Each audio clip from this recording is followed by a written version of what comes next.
आप अभी तक न्यूज देख रहे हैं। आप में हूं आपके साथ संगीता राव। खबर प्रतापगढ़ से, जहां पर एसपी दीपक भुक्कड़ की पुलिस ने बड़ी तस्करी गैंग का किया भंडाफोड़। 2 करोड़ से अधिक नकदी व 1 करोड़ का गांजा व स्मैक मानिकपुर पुलिस ने किया बरामद। गिरोह की सरगना रीना मिश्रा समेत 5 तस्करों को मानिकपुर पुलिस ने किया गिरफ्तार।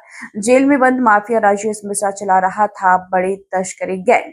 एसएसपी पश्चिम ब्रिजनंदन राय, सीओ कुंडा अमरनाथ गुप्ता के निर्देशन में मानिकपुर कोतवाली नरेंद्र सिंह ने छापेमारी कर माफिया के काले कारनामों का किया खुलासा। माफिया राजेश व उसकी पत्नी रीना के पूर्व में 3 करोड़ से अधिक चल अचल संपत्ति हो चुकी है कुर्क।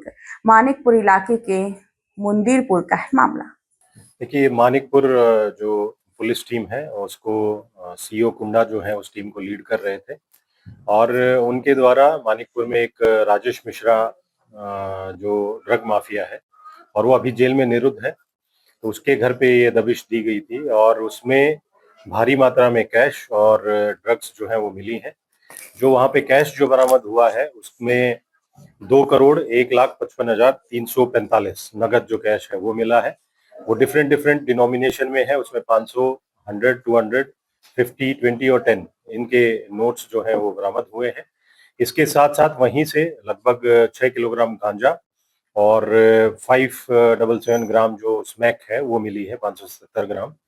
ये जो ड्रग है इसकी कीमत लगभग 1 करोड़ के आसपास है। तो कुल मिला के नगद और जो हमारी ड्रग मिली है उसकी लगभग 3 करोड़ के आसपास की कीमत का जो सामान जो है वो वहाँ पे बरामद हुआ है।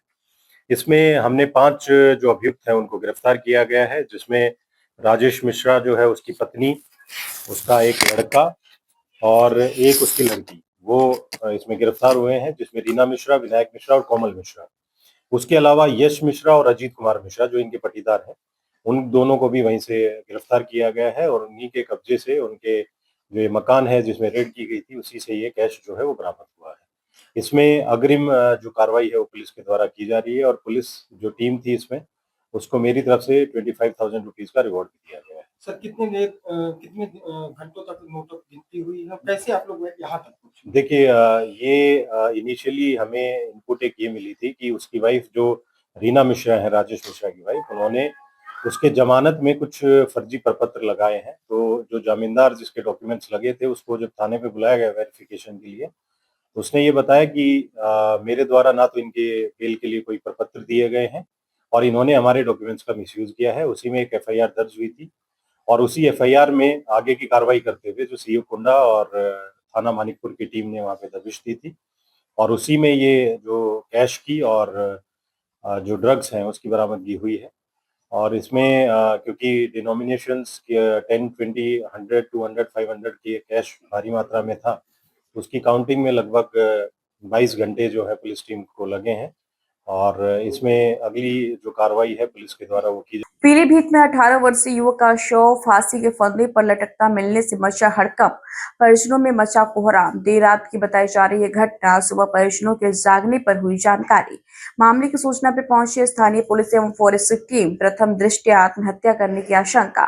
परिजनों ने हत्या कर शव लटकाने का लगाया आरोप। पुलिस ने शव को कब्जे में लेकर पोस्टमार्टम को भेजा।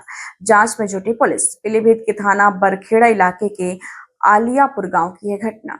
हमारा लड़का है। क्या हो गया? फांसी लगा ली है, क्या हो गया?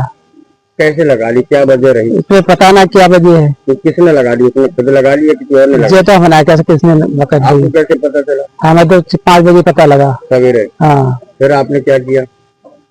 कह दिया भैया रोड का उतरे और क्या करते चिल्लाए रहे ना, पुलिस को सूचना दी।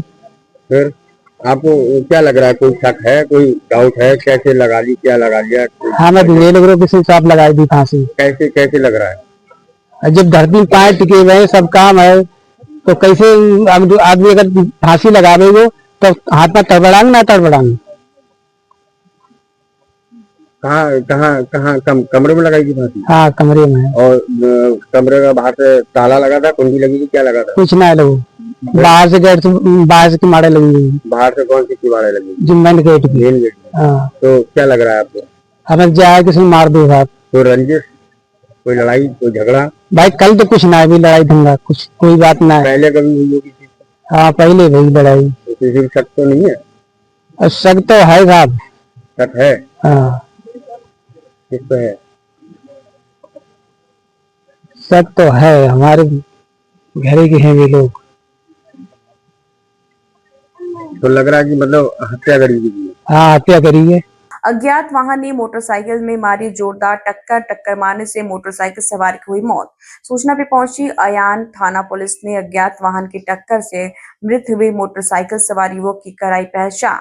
मृत की पहचान शिवनरीस निवासी जगमनपुर जनपद जालौन के रूप में हुई है। पुलिस ने परिजनों को दी सूचना और आवश्यक वैधानिक कार्रवाई कर शव को कब्जे में लेकर पोस्टमार्टम के लिए भेजा। मृतक पंचनंद मेले में दुकान लगाने था और जो कि काम के लिए सुबह निकला था। औरिया जनपद के अयाना थाना क्षेत्र के सिंगनपुर के पास का है मामला। आपके यहाँ जो आप आए यहाँ पे क्या घटना घटी है, क्या नाम है आपका? हमारा नाम राजेश कुमार, और पिताजी का नाम? भोगीलाल, निवासी जगमनपुर। जे को है आपके जो एक्सीडेंट हुआ है? छोटा भाई। छोटा भाई। कैसे एक्सीडेंट हुआ इनका? मालूम नहीं, फिर कैसे जानी? वो फोन किया यहाँ पुलिस वालों ने, हाँ तो हम लोगों को पता चला। हाँ। हम लोग घर कोई मेला में थे, मेला पहुँचे, मेला में पता लगा कि ये इनका एक्सीडेंट हुआ। तो सीरियस बताया गया हम लोगों को, तो हम गाड़ी लेके अपने आए मोटरसाइकिल से, देखा कि यहाँ ख़त्म थे। कहाँ से कहाँ जा रहे थे? ये बाला साहब मेला से और ये माल भरने के लिए जा रहे थे। क्या बजे की घटना है? लगभग ये 7 बजे के करीब, लगभग में मतलब टाइम तो मालूम नहीं, मतलब लगभग बता 7 बजे के करीब निकले हैं। और इन्होंने फ़ोन भी किया है अपने बच्चों को कि हम हनुमान मंदिर पे आ चुके हैं, वहाँ ने मतलब पानी आने पियो। उसके बाद जो है ये निकल आए इधर, तो इधर ये एक्सीडेंट हुआ है। यूपी के बांदा में अपहरण करने की वारदात को अंजाम देने का मुख्य अभियुक्त आज देर रात जसपुरा थाना पुलिस के मुठभेड़ के दौरान गिरफ्तार किया गया। गिरफ्तार के समय अवैध तमंचा, जिंदा कारतूस सहित नगद रुपया पुलिस ने बरामद किया है। अभियुक्त के ऊपर कई संगीन धाराओं में विभिन्न थानों में चोरी, अपहरण, लूटपाट, गुंडा एक्ट जैसी गंभीर धाराओं में पहले से मुकदमे दर्ज थे।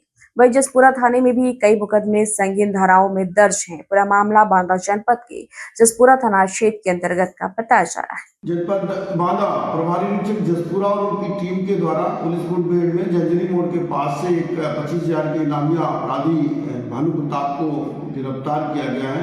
इसके बाएं पैर में गोली लगी है, जिसे इलाज के लिए जिला अस्पताल ले जाया गया है, जहां पर उसकी हालत ठीक है।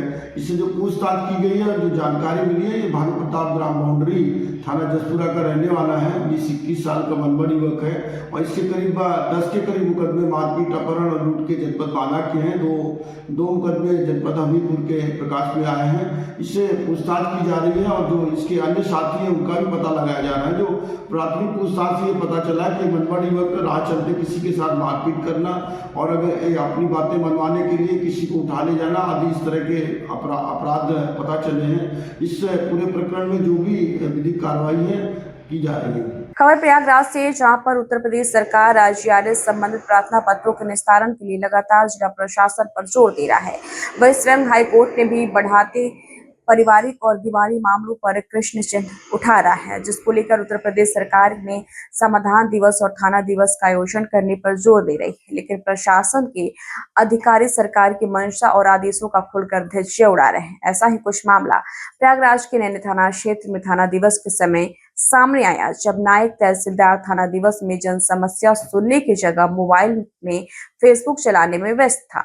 अब जब लाइव तहसीलदार की समस्या से रूबरू नहीं होना चाहता, तो उसका अर्दली भी पीछे से कैसे थाना दिवस के अंतर्गत, जहां अर्दली को मैडम तक जन समस्याओं की प्रार्थना पत्र पहचान पहुंचाने थे, वहां अर्दली धूप में कुर्सी पर बैठे सोता हुआ पाया गया। अब इससे एक बात तो साफ हो गई कि अंधेर नगरी चौपट राजा की कहावत नायक तहसीलदार के इस कृत्य पर साफ और सटीक तरीके से बैठती है। पूरे उत्तर प्रदेश में नवंबर के माह में यातायात निरीक्षण अभियान का आगाज किया जाता है। 1 नवंबर से 30 नवंबर तक चले इस 1 महीने के अभियान में उत्तर प्रदेश यातायात पुलिस द्वारा बिना हेलमेट, रॉन्ग साइड से चलने वाले 2 पहिया वाहनों, बिना कागज और वैध दस्तावेजों के चलने वाले वाहनों एवं ओवरलोड बड़ी और छोटी कमर्शियल व्हीलर्स के खिलाफ अभियान चलाया जाता है। इस अभियान के तहत न केवल यातायात माह के अनुरूप नियमों का पालन करने के लिए आवश्यक दिशा निर्देश दिए जाते हैं, बल्कि इस दौरान नियमों का उल्लंघन करने वाले वाहनों के खिलाफ चालान काटने की व्यवस्था सुचारू रूप से की जाती है।